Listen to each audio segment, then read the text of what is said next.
is something we need. It's a leap of faith. Oh, if you have the will and the moment to spare, it's a beautiful world out there. It's a beautiful world out there. For today's short walk, we have parked in the free car park at Logie Kirk. Before we set off on our walk, we took a moment to explore the picturesque little church. Mugi Old Kirk was built in 1805. It stands beside the same minor road as its replacement, but some 300 yards further up the hill. You know you've arrived at Logie Old Kirk when you see the arched gateway in the Kirkyard wall. The parish of Logie is among the oldest in Scotland, being established during the reign of King David I from 1124 to 1153.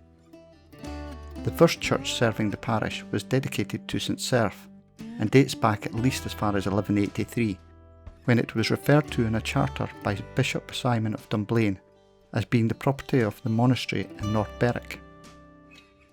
Records suggest that the first church was replaced by another in 1380. The 1380 church seems to have continued in use after the Reformation swept across Scotland in 1560.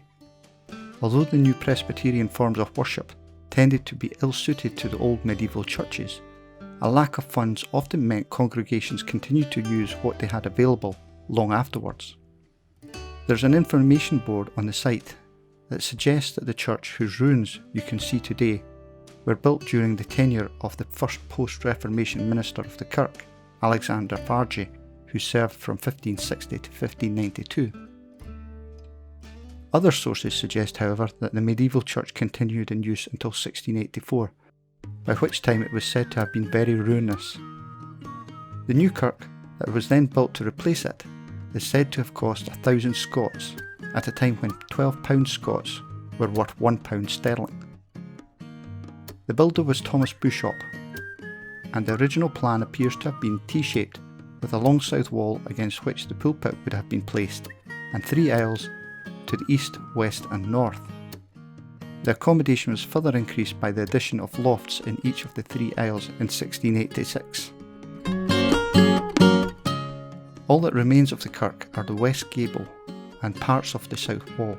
A small window in the latter has a sill-stone carrying a date of 1598, which suggests that the kirk built here in 1684 incorporated parts of the structure of its predecessor.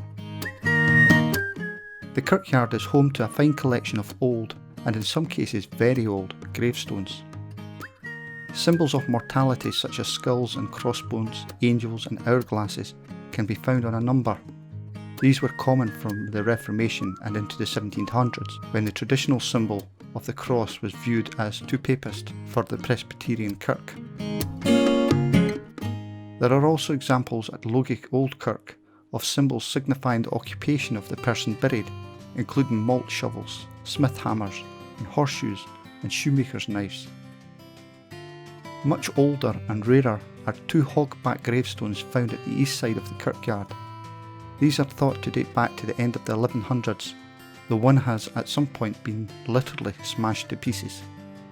Most people will know of Butch Cassidy, who was born in America, but his great-great-grandparents and his great-grandparents lived in Blair Logie. Church records do not indicate which house the Gillis lived in, which was the family name who ultimately spawned Butch Cassidy.